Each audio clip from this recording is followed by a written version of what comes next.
purgatory? Oh, I forgot to change that. I'll fix it. Go ahead and talk. Well, I can't. The music's still on. No, it's not. The music mirrored out. No, it's not on. Oh. Okay. There's nothing happening. It's Oh, just okay. us. Sorry. They're hearing everything you're saying. They're hearing you yell at me. That face. Yeah. Hi, everybody. Welcome to A Mirror Darkly, Unbridled Inquiry. It is not about purgatory today. That is an old topic. Today is nuclear energy. Is it a viable green option? So before we get started, I want to plug a couple of Robin's books. This one came out just a bit ago called The Bible in One Verse, and it's about what the Bible is all about, which is love God and love people. So it's kind of a study thing. So you can order this on Amazon. And then also he now has Afraid of the Dark, What Suffering Tells Us About God. So this is also available on Amazon. The back says, if God is good, if he loves us, and if he's all-powerful, then why do bad things happen to good people? Or, more to the point, why do bad things happen to me? I have asked that question many times. So anyway, check this out. They're both on Amazon. And full disclosure, there is a Starlink release going on by SpaceX. So we've got it down here on a separate computer. Launched. Yes, they just launched. And 3:57, and it's 4:02 our time. Yes, we're looking at a hot engine and a part that's coming back down. Can you turn the air on? Oh, yeah. Or at least turn it up. Yeah, and it's probably ceiling fans. Because it is. I'm baking my cookies up here. So I don't like to be hot. I don't like to be cold either. I like to be. I'm kind of like Baby Bear. I like to be just right. So anyway, we have a guest commenter with us. This is Oreo.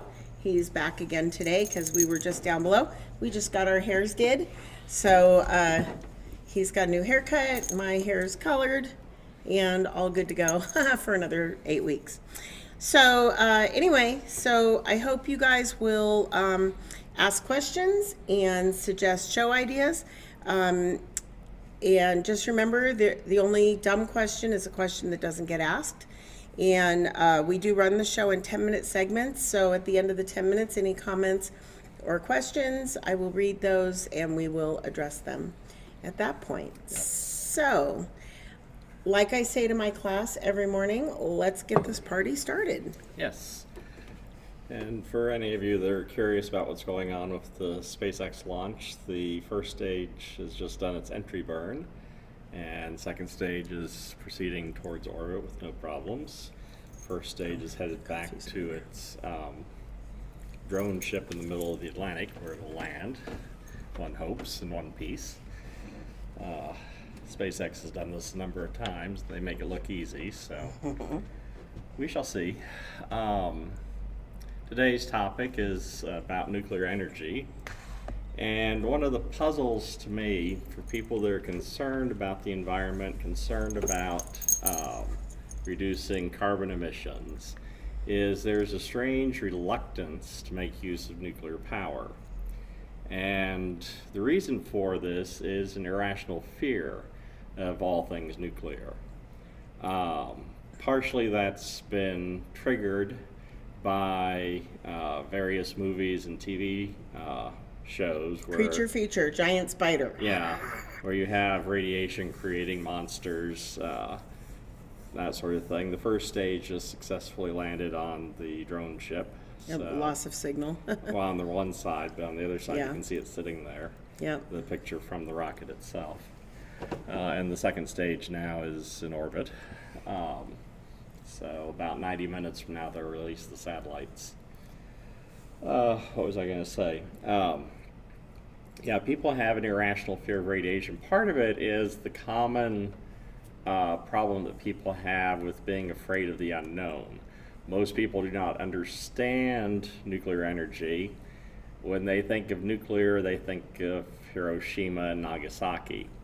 And so that gets lumped into using nuclear energy for other things. And also 3 Mile Island and Chernobyl. 3 Mile Island, Chernobyl, and Fukushima.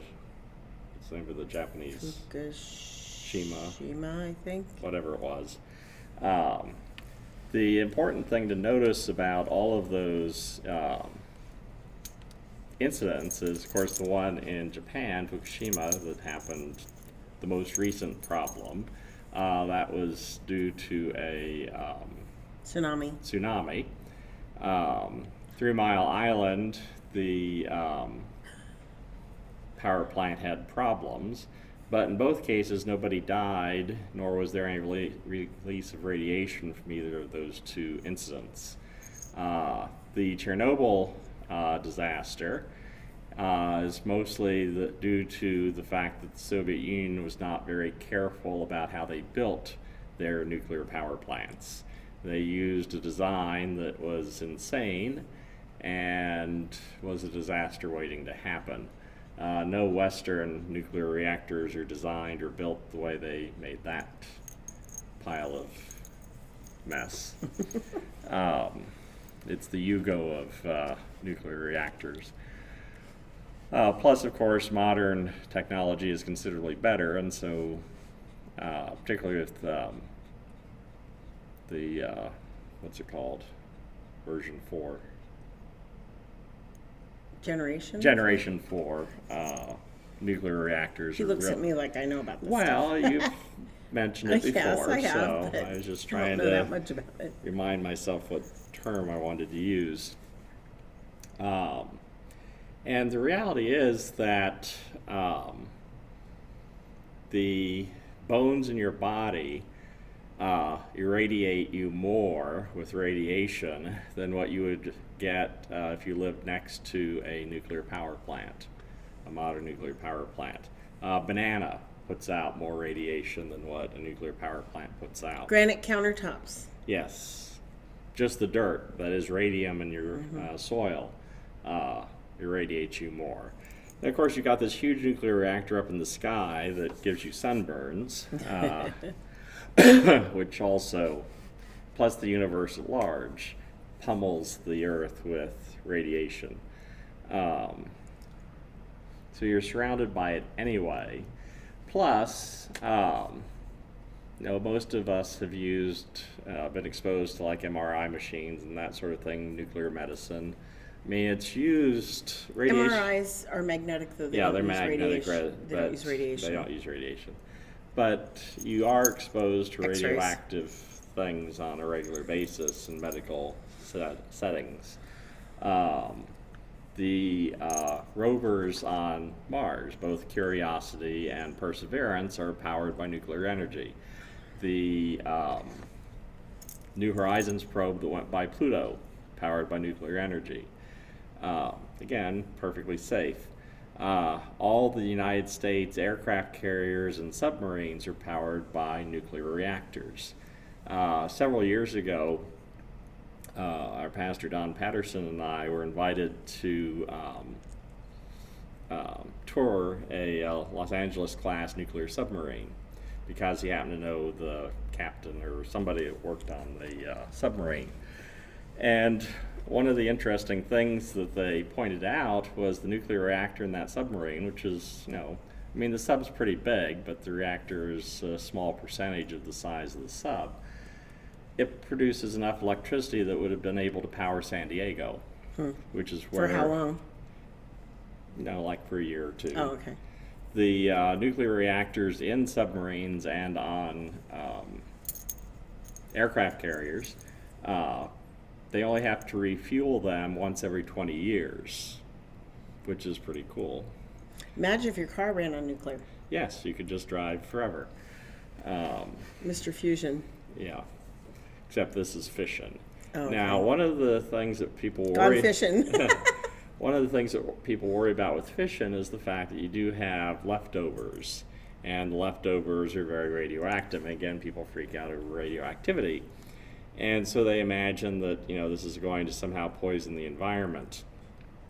All the spent nuclear fuel that's been produced since 1945, if you were to stack it all into one spot, it would fill one football stadium.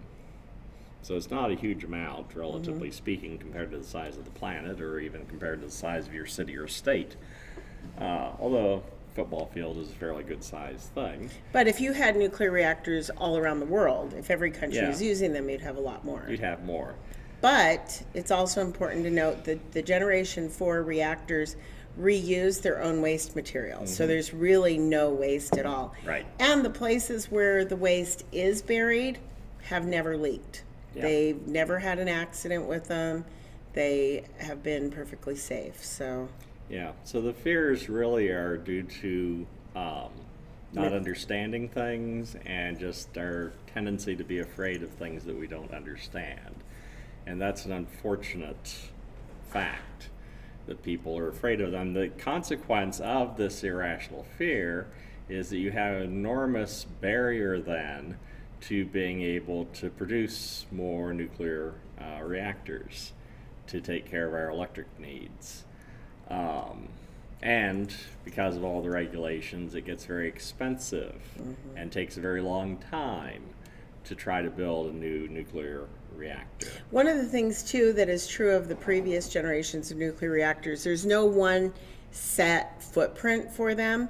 All of them are a little different. And if Yes. they had a more standardized, like They could mass this produce is, them. yeah, or not even that, but just, submit your plans to all the cities and say, okay, this is what it looks like, and this is how much space we need, this is where we want to put it, please approve this and let us know when you're ready. Right. And then you just go in and you manufacture, like several of our schools, well, the early schools had all the very same footprint essentially, and our newest schools that have been built have basically the same footprint. And it really saves costs in, hiring an architect and getting the permits pulled and all that kind of stuff, because it's a plan we already had. Thankfully, they only used the footprint of our school once because our classrooms are entirely too small, and it's just not a good design for a school. But anyway, if you can standardize what the nuclear reactors will look like, then it will go a long way to getting through that approval process. And also with the Generation 4 reactors, they don't have to be as large. That is, you can make them fairly small, and if you went up to the, say, the thorium reactors, you could have one and, you put them in neighborhoods. They could be very small. And like I said, the reactor in a nuclear submarine is not all that big. It doesn't take up that much space. I mean, a submarine is a big, submarines are called boats, so it's safe to call it a boat. It's a big boat. I mean, you're talking about like a 200-foot long thing. They're pretty big. Of course, an aircraft carrier is over 1,000 feet long. They're enormous, and they have 3 or 4 reactors in them. So they're. You're asking. I know, I'm asking. I know that the question is rhetorical. Yes, it's rhetorical, but yes, I don't know. you I am have not less the knowledge expert of it than here. I have. Yes. So I'll just keep doing this. yes. So we're at the end of a 10-minute segment. So Steve said that he is listening from an Italian restaurant in Pennsylvania. Good so for him. Yep, we're glad you joined us amidst the pasta. Yeah. So I wonder if you're having spaghetti and meatballs, or if you're having lasagna. I'd be curious. What eggplant parmesan? What are you having? So since we haven't It's had getting dinner close yet, to supper. yeah. Yes. But We're planning on pizza though. yes, which is our Saturday night Italian dinner. Anyway, so there was something I was going to say beyond that. Oh, I know. So you hear a lot about the wind farms and about solar farms and things like that. We have a lot of them here in the desert because we have a lot of open space.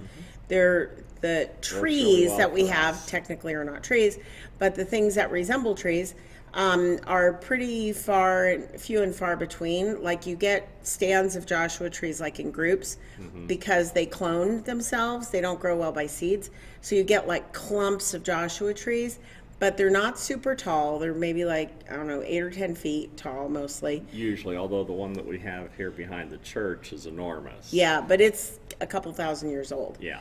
So anyway, so there's plenty of open space. You can see for miles here. So it makes sense to put in solar farms and wind farms and things like that. But a lot of people complain about it because apparently birds are getting killed by the windmills, and the solar farms are taking up a lot of land space where the poppies could be growing and things like that. Well, the poppies can grow underneath. Right, and grow elsewhere. There's plenty of room. We still have a lot of room. This is a desert. This would not be a good place for a hydroelectric plant because we're missing the hydro part. Yeah, except for the aqueduct. Yeah, which only really runs fast when it's windy. Yes. It runs at kind of a nice leisurely pace for all year. Not enough to generate much electricity. Right. They have, inclines and pumps and things built in to keep the water moving, but unless the wind is really whipping, it doesn't really move very fast. So you need to have other forms of electrical generation where you lack space or have more space or lack water or have extra water. So like on the Colorado River, having hydroelectric dams makes perfect sense. Yes, Hoover Parker Dam is a good Dam, example. Hoover Dam, they all produce electricity. And the Pacific Northwest, which has an abundance of water, all of Washington State's electricity is produced by hydroelectric. Right. They have a lot of trees, so it would not be a good thing to put up solar panels because Kind of pointless. they would be shade panels. It would Yeah, collect lots of because shade. it rains most of the time Yes. there. So Our daughter lived there. She got very tired of the rain. yes. But anyway, my point is that you should, just like with investments, you need to diversify your portfolio. You also need to diversify where your electricity is coming from. Nuclear energy would be a really good idea for places like New York City, Chicago, even LA, because you have limited space and you could just dedicate like a vacant lot or an abandoned, malls aren't doing very well anymore, take down the mall and put in a nuclear power plant.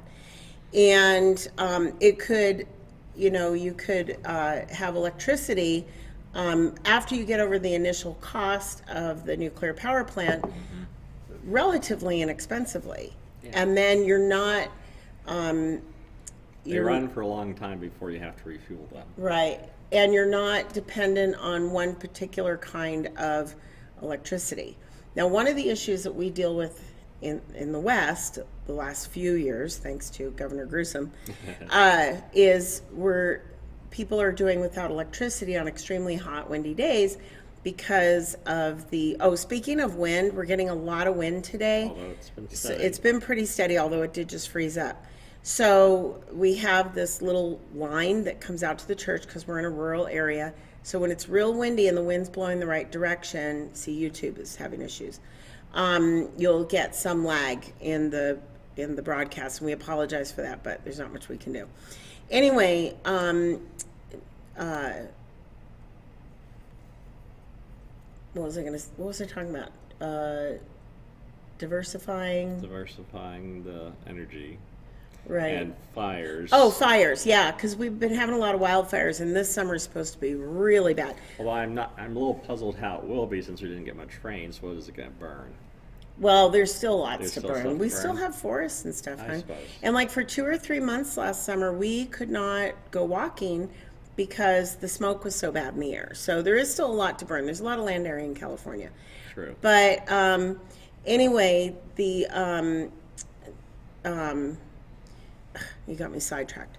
Sorry. Oh, but what they do is they turn off the electricity to people's houses in the heat of the summer because they're afraid that the electrical infrastructure is going to start fires, because it has. And Southern California Edison has been sued, and whoever does the Northern Pacific California. Power and Yeah, Light, yeah, they've PG&E PG&E. has been sued because of the damage that their equipment has created. Now, if California was spending its $75 billion surplus correctly, we'd fix some of these problems. But no. We think in the short term. We just buy votes by giving people money. But that aside, can you tell where I land on this issue? The fact that the forests haven't been cleared of underbrush and all that makes them much more vulnerable. And so, And the fact that they won't upgrade the electrical system to right, but if you work have properly. more nuclear power plants, you don't have to send the electricity electricity as as far, so you don't have all these transformers and stuff that blow up and cause fires. Which, if they would upgrade them, they wouldn't do that. Right. But they could do nuclear power plants in more areas, like town A could have a nuclear power plant, and the electricity would only have to go this far, and it would be easier to keep the area clear and safer from. Oh, Steve has to go. Bye, Steve. Love you too. So he's my cousin, so I can say that. I don't say that to all of our listeners. But anyway, so it would be huge for California, especially. But California is so weird about the environment and Although, building nuclear things. energy would, it's carbon neutral, doesn't pollute, perfectly clean. Yep. And actually, more people have died in accidents associated with hydroelectric plants, people falling off the roofs putting up solar panels, people dying from mining coal or getting natural gas than have ever died from nuclear energy. Nuclear energy has far fewer accidents or problems or deaths associated with it than anything else. And of course, the pollution that is caused by more traditional means of producing power, the pollution itself kills a certain number of people each year. Pollution from that or from automobile exhaust, truck exhaust, that sort of thing.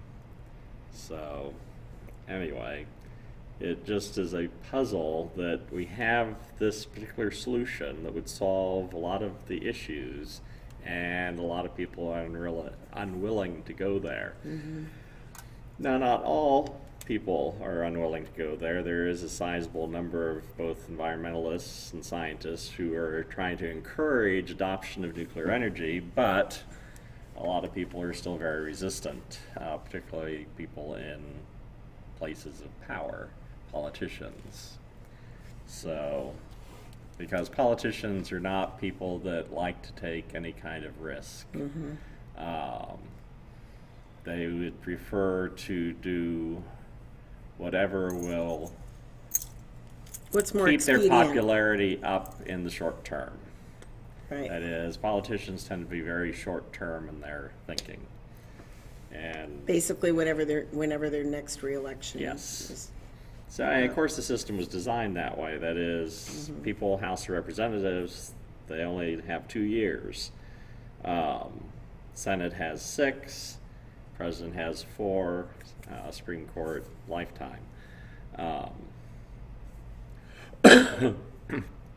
So, anyway.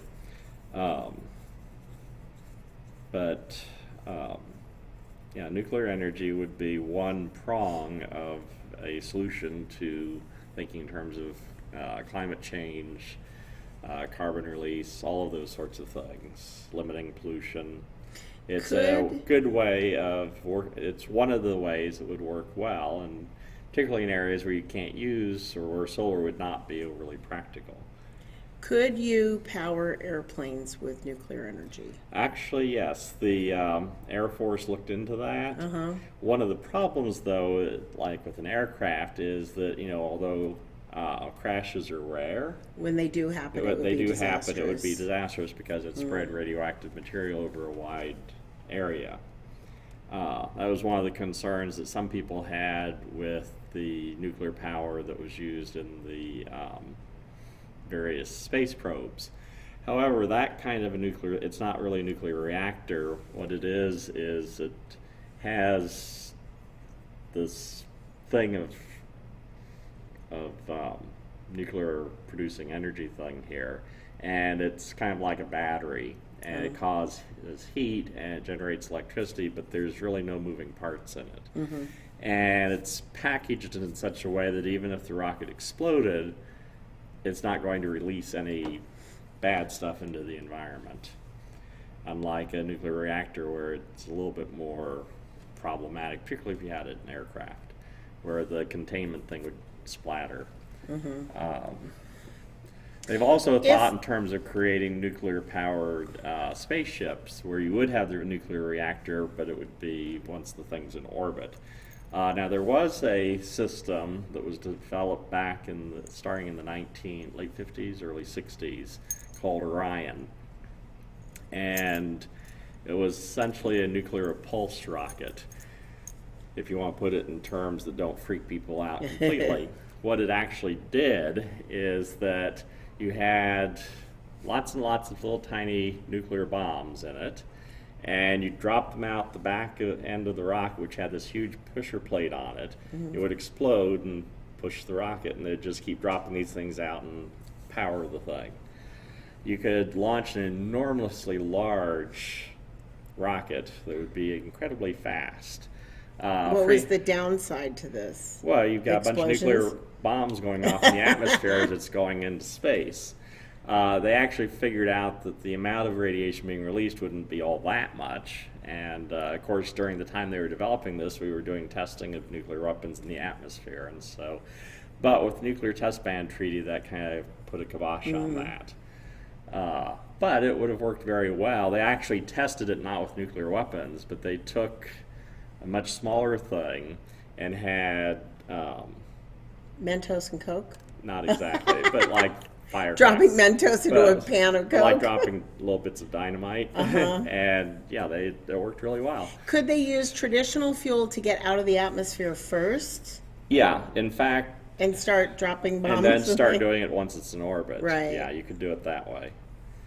But it works, and the bigger the thing is, the more useful and effective the process is, because you can have slightly bigger booms. But it's kind of similar to the way a piston engine works. As a piston, a gasoline-powered engine, it's powered by explosions. That is, it's driving the pistons up and down. It's going bang, bang, bang, It bang, is bang. cool to watch. My dad and I were picking out an engine for, I think it was for my CRX, and it had no manifolds on it, no intake and no exhaust manifolds. And they were holding it onto this table and just pouring gas into the top of it. And this thing is like going, like it's like all over the table.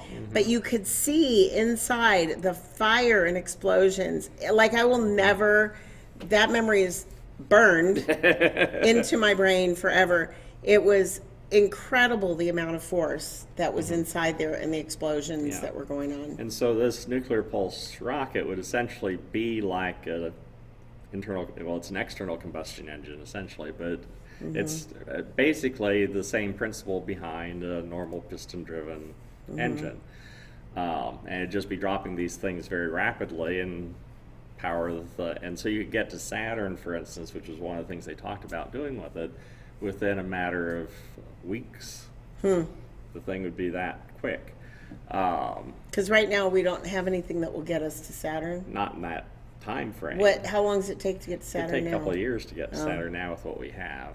The Cassini probe, I'm trying to remember, it orbited Saturn, dropped a probe on Titan, which is one of the moons of Saturn.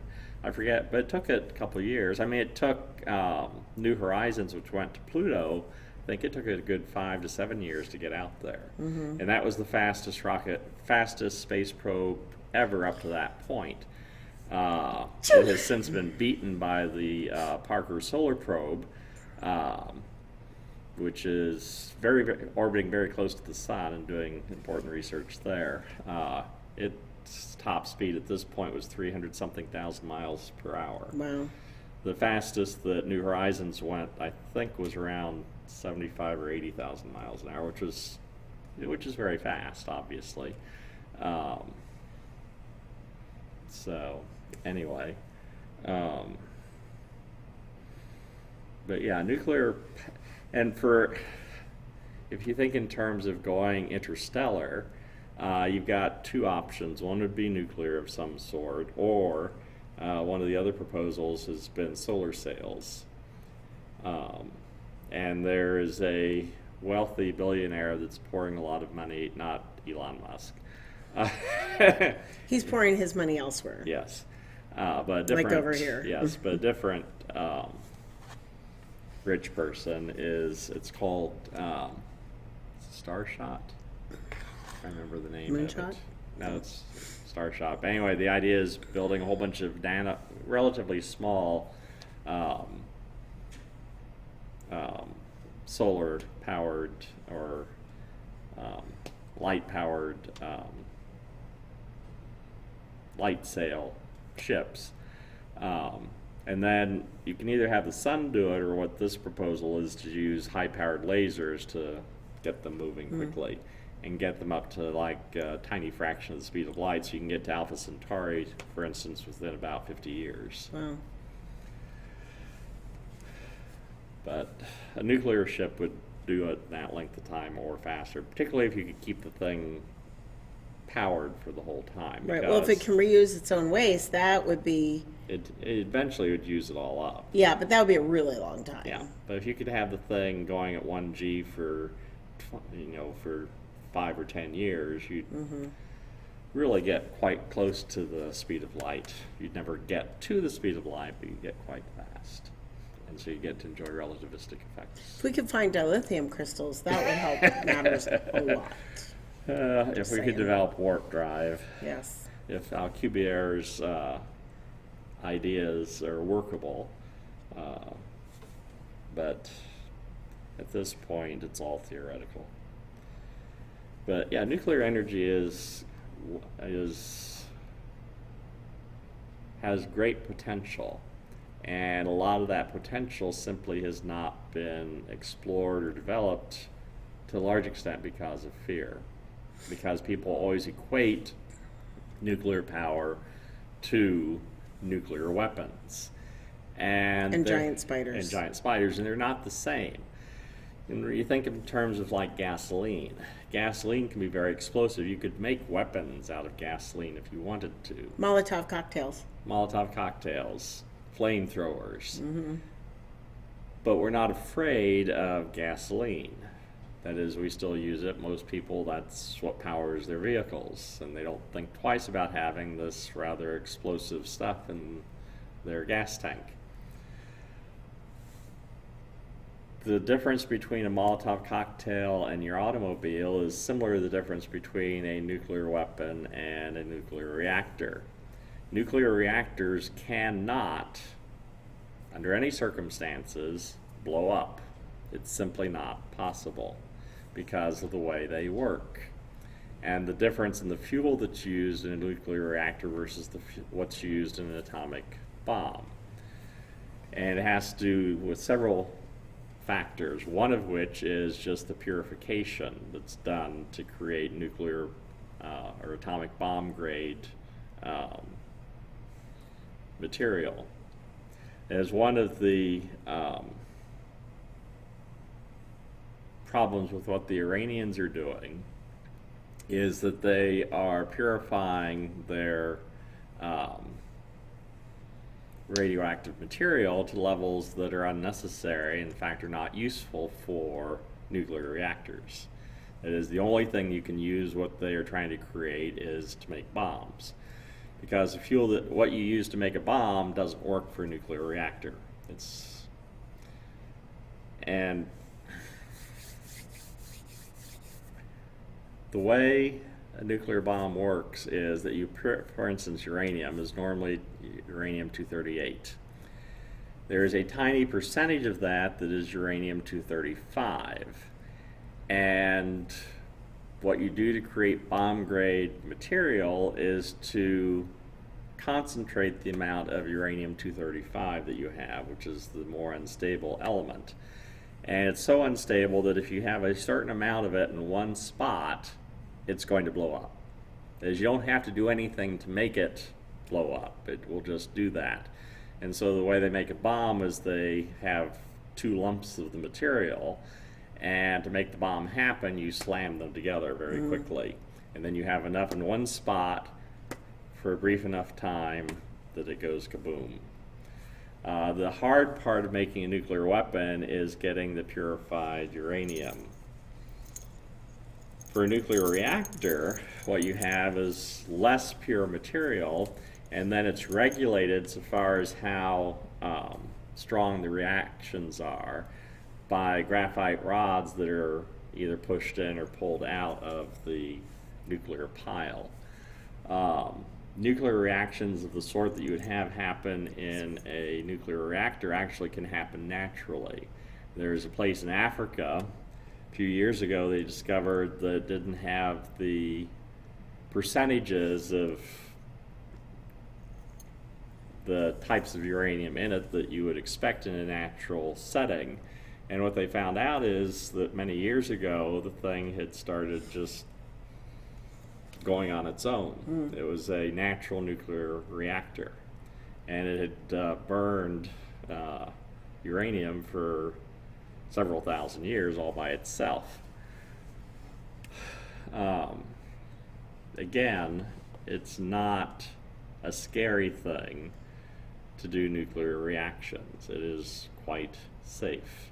And particularly with Generation 4, they're not going to do anything that's going to hurt you. And they don't release radiation into the atmosphere. They reuse their own waste. They reuse their own waste. It's not going to hurt you. That is, you're exposed to more radiation from the things around you or even your own body than you would experience. If you fly in an aircraft, you are exposed to more radiation than you would be exposed to in a whole year living next to a nuclear reactor. It is really a very safe form of energy production. So, and they're still about half an hour away from releasing the satellites. For those We're of you about that are interested. 23 minutes away from the end of our show. Oh, okay. So, Do we have any questions? nothing Nothing at all. so far. No. Okay. I think people are having trouble watching because I'm watching the numbers drop in and out. Yeah. So I think because like Facebook is even wobbly now, and Yeah, the so, stream is not real steady yeah, because of the wind. because of the wind. Yep. So, It's too bad. but Yeah. So now what would be nice is if any of the various experiments that are being done to create nuclear fusion would work out. The advantage of nuclear fusion is, of course, that it produces no waste, and you just use essentially water to power it. Now the difference between nuclear fission and nuclear fusion is significant. Fission, you are splitting an atom, hence the name fission. Fusion, you are fusing atoms, that is, bringing them together. Both ways release a lot of energy. Our sun is powered by nuclear fusion. That is, the gravity of the huge mass of hydrogen that makes up the sun compresses the hydrogen and compresses it enough that in the core the hydrogen atoms actually come together and fuse to form helium. When they fuse, an enormous amount of energy is released, and that's why the sun is nice and warm and gives us light. Something like the sun, it's quite large, and it will take it another 4.5 billion years before it uses up all the hydrogen that it has in it. That is, or it has converted all the hydrogen into helium. That does not mean the sun comes to an end at that point. Instead, what happens after it uses up all the hydrogen is it starts fusing the helium. Mm-hmm. And then it'll do that for a few million years, and then whatever is after that, it'll start fusing that, which is an even shorter period of time. Eventually it does stop doing anything. If our sun was considerably larger than what it was, towards the end of its life it will explode. But our sun will never do that. Not that it'll be healthy for the Earth towards the end of its life, because it will expand to become a red giant, and it will swallow up where the Earth is. So the Earth will end. So bigger problems than climate change. Yes, but that's, a few billion years from now, so not to worry too much. I'm not sweating it. Yes, nothing to worry So I'll about. be pretty old by then, so I don't think it's really going to matter. But fusion is harder to pull off than fission. That is, we've been doing nuclear fission. Well, like I said, it can happen naturally, and we figured out how to do it in the 1940s. Do you know why the nuclear physicist was fired? He was refusing to do his work. Yeah. But the other nuclear scientist went on vacation. You know what he hung on his door? Gone fission. Yes. Now we Okay, do. I'm out of puns now. Yeah. I'm Now good. nuclear fusion we can do. Unfortunately, it's only useful for weapons. Thermonuclear nuclear weapons or hydrogen bombs function through fusion, and fusion produces more energy than what fission does. And so a hydrogen bomb gives you a much bigger boom. However, for producing electricity, you don't want it to go boom. And so containing essentially the sun on the earth in a small space, you don't want a big sun, you want a little one, has turned out to be incredibly difficult to do.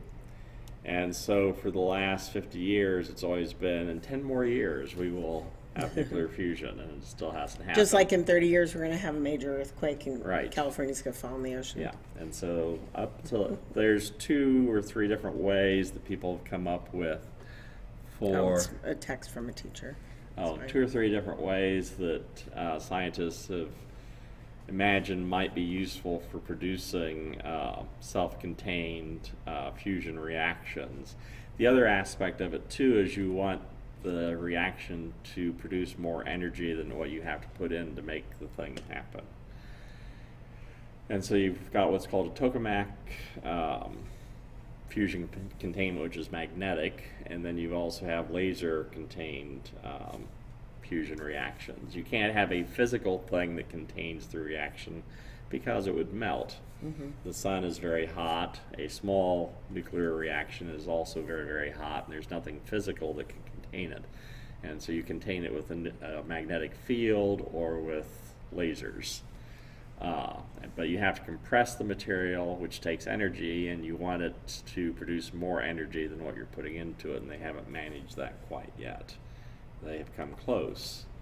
And they have managed for very brief periods of time to get more energy out than what they're putting in. But at this point, there are no practical fusion reactors that have been developed.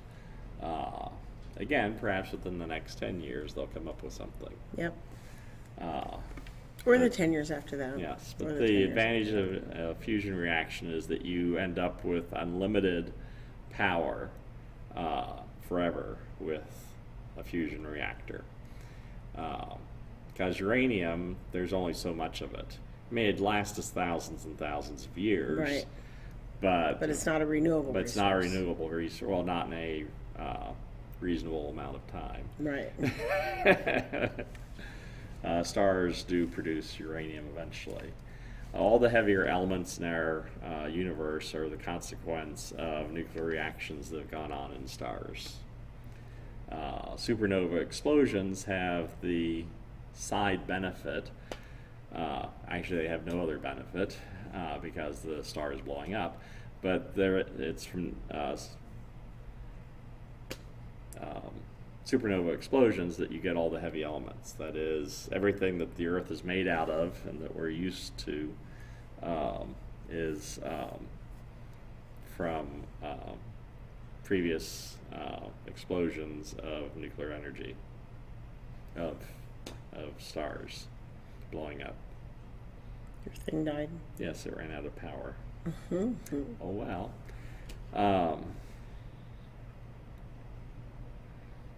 So I wish we had questions that would make it I know. more interesting. We're kind of running out of fuel here. Too bad we're not nuclear reactors. Yes. Now, the other thing that people worry about with fission reactors is that the byproducts of fission reactions, particularly with the earlier generations of nuclear generators, they produce material that can be used for bombs. Mm-hmm. Or used to make dirty bombs. That is, people worry about terrorists taking spent fuel and putting it in a normal bomb and then spreading radiation stuff all over the place. The problem with dirty bomb, for instance, if somebody were to take radioactive material and try to spread it everywhere, is not so much that it would make people sick or cause people to die, but it would freak everybody out, and the cleanup costs would be enormous. You might have some small spike in potential cancer occurrences at some future date. Although, oddly enough, if you look at survivors from the nuclear explosions in Nagasaki and Hiroshima, most of the deaths were from, immediately after it happened. You didn't really have that much long-term consequence. So there wasn't like a spike in cancer rates or anything? There was perhaps some, but not as much as what people were afraid of. Interesting, And of because course, I just assumed. And of course, Nagasaki and Hiroshima are both inhabited and used now. So I think Mazdas are made in Hiroshima.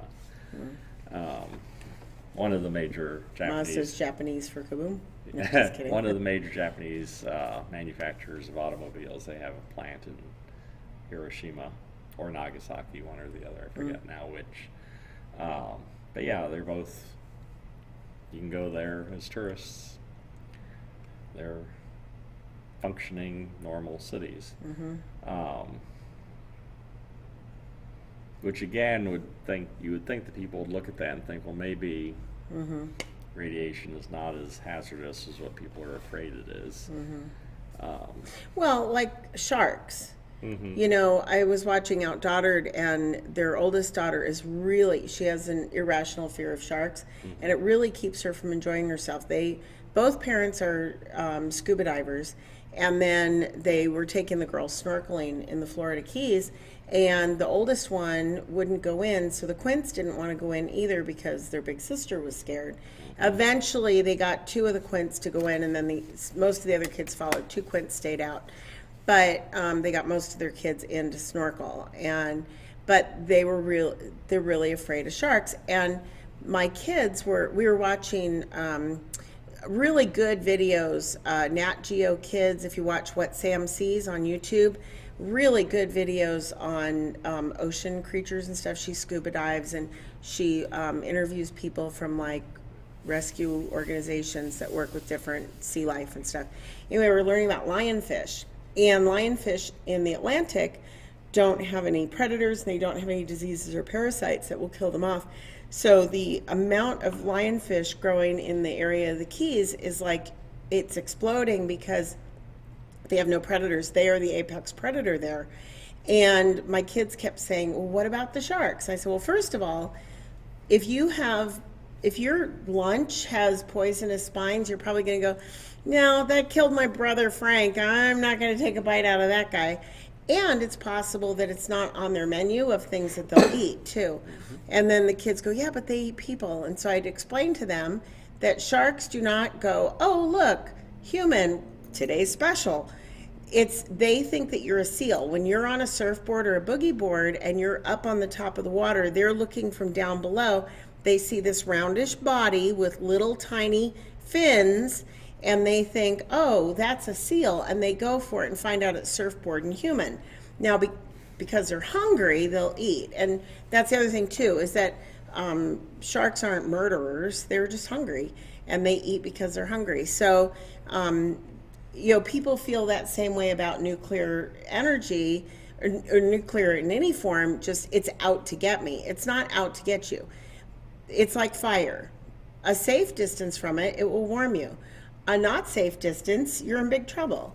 So you just have to learn to contain it and to work with it. And, there's going to be problems with it, like 3 Mile Island and the place in Russia, it just went out of my head. Chernobyl. But for the most part, we have it harnessed. I mean, we have floating nuclear reactors all over the ocean. Something that a lot of people may not know, France, I think almost 100% of their electricity is generated by nuclear power plants. So, and with more things going electric, we're going to need a lot more electricity. With more people having air conditioning, and people with electric cars. I mean, we're really fortunate because we're able to have solar panels on our house. But if you live in an apartment or a townhouse, or like if you live in New York City where, there's tall buildings that are shading your tall building, there's not enough power. Plus, you need a certain amount of solar panels for however much electricity is being used by the building. So you need a lot of surface area. So on our house, we have a 1,600 square foot house. The back rooftop of our house has solar panels on it, which is a majority of that space. If you go from one end of the house to the other side, because we don't have any solar panels on the south facing side. Okay. Because there's trees there. Right. Neighbor But, trees are and then they also calculated too how much we really need. Right. So, like, that's a decent size amount, of solar panels. And if you live in a high rise and you only have this much space at the top, but you've got a lot of people living underneath, it's not going to generate enough power to really benefit the people. You would need a lot more solar panels. So, that's one of the issues with solar, like in big cities. And like I said, if you have solar farms or wind farms, you need a lot of space for that. You need a lot of land area. And here in the Antelope Valley, we happen to be blessed by lots of empty space. And so we are, the Antelope Valley, a huge amount of our electricity comes from solar. Yeah, and we also have a solar farm over kind of on the, it's not really east, but it's east of us, on the east side, that has these reflectors that actually direct the sun at the solar panels. So it's really a serious solar farm. Most of our solar farms are just panels out in the desert and they tip with the sun, but this one has a reflector things that really concentrate the sun's rays onto the panels. But we don't have rolling blackouts. LA will have rolling blackouts during high power use. Then they shut down people's electricity because of brush fires. We also have the benefit of being on the desert floor. Brush fires aren't a big deal. We had a big one, which is really unusual. Came over the mountains and came down onto the desert floor and just roared through one of the parks. But It's unusual. Very unusual. Like in all the years we've lived here, which has been about a little over 30 years, that's the first time. Right. So, but the fires were really bad last year. But all the new houses that are built here in the Antelope Valley have to have solar panels. All the schools here have solar panels. Many of the churches Many of the do. churches do. All the city buses in the Antelope Valley are electric. Fully electric. Yeah. We're about as green as you can get for a desert.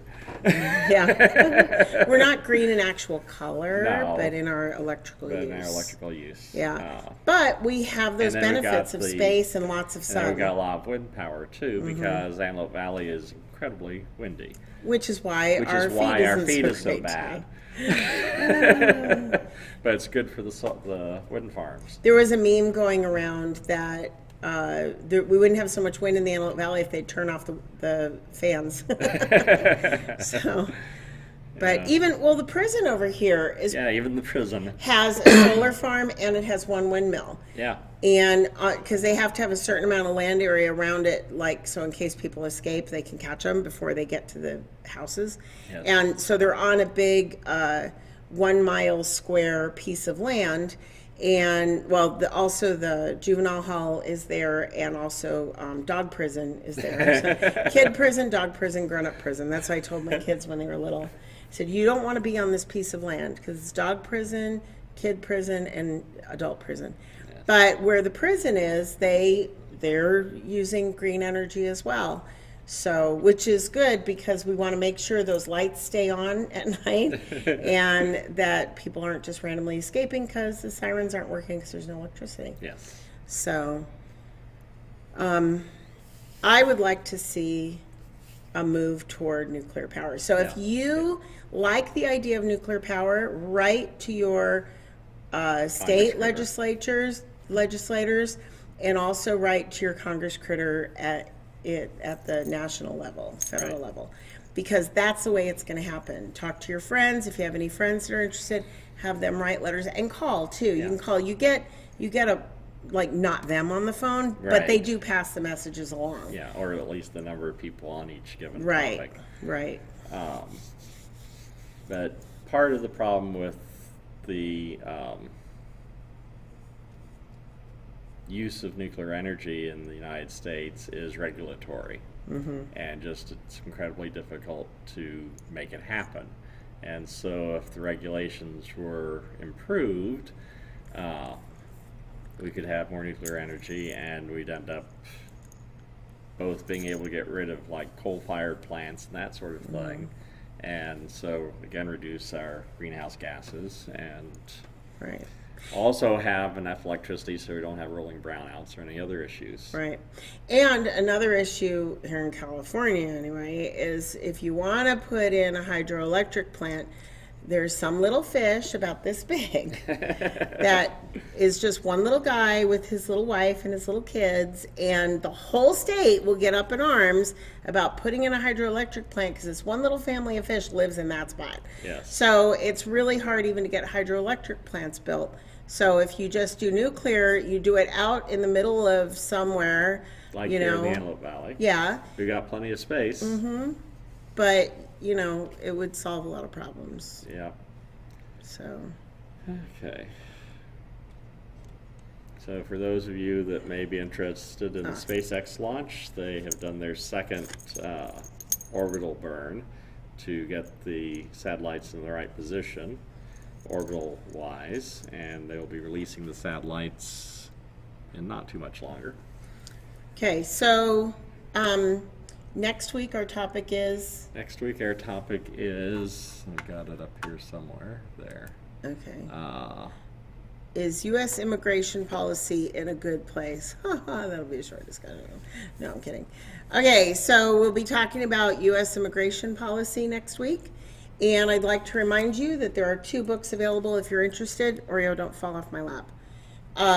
The Bible in One Verse, which is like a study, and it does a series of lessons, I guess, Well, chapters. or chapters on It's a chapter book. loving God and loving people, do unto others, you would have them do unto you. All the verses in the Bible that relate to that, and how the entire Bible boils down to that one point. Also recommended for like Bible studies, Sunday school, and all that. And at our church, we're going to be starting this in Sunday school, maybe tomorrow, but definitely the following week. And then Robin's newest book, Afraid of the Dark, What Suffering Tells Us About God. You can find both these books on Amazon, so check them out. They're both ebook and paperback. Yeah.